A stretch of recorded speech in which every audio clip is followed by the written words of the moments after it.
শুভ সন্ধ্যা। চিনির শিরা তৈরি করব। 2 কাপ মতো চিনি নিয়েছি, 2 কাপ জল নিয়েছি। একটু চিটচিটে টাইপের হলেই নামিয়ে দেব, বেশি গাঢ় করব না।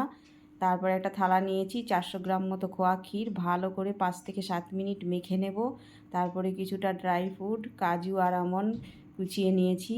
তারপরে এই 50 গ্রাম মতো ছানা আর 4 টেবিল চামচ মতো ময়দা ঠিক নিয়ে নেব। মাপার জন্য আমি ঠিক এরকম করে নিয়েছি।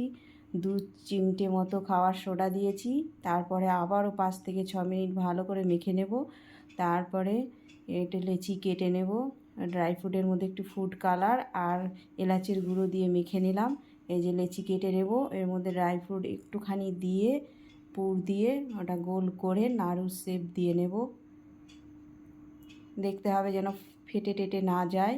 এই নাড়ুর শেপ ভালো করে হাতের সাহায্যে এরমভাবে শেপ দিয়ে নিতে হবে। পরপর আমি সব শেপ দিয়ে নিয়েছি। কড়াইতে তেল বসিয়ে দিয়েছি। তেলটা মিডিয়াম গরম হলে পরপর এগুলো সব দিয়ে দেবো। তারপরে এরকমভাবে একটু নেড়ে দেবো। প্রথমেই খুন্তি দিয়ে উল্টাবো না, তারপরে খুন্তি দিয়ে একটু এপিট ওপিট করে ঠিক এই রকম রং হবে ভেজে তুলে নেব। 5 থেকে 6 মিনিট একটু ঠান্ডা হতে দেবো, আর তেলটাও ততক্ষণে বেরিয়ে যাবে। চিনির শিরার মধ্যে এবার পরপর দিয়ে দেবো। 2 থেকে 3 ঘন্টা একটু চিনির শিরার মধ্যে ডুবিয়ে রাখলেই রেডি হয়ে যাবে হোলি স্পেশাল গোলাপ জামুন।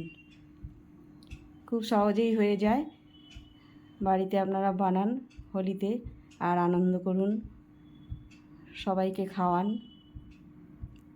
ভিডিওটা লাস্ট পর্যন্ত দেখার জন্য ধন্যবাদ।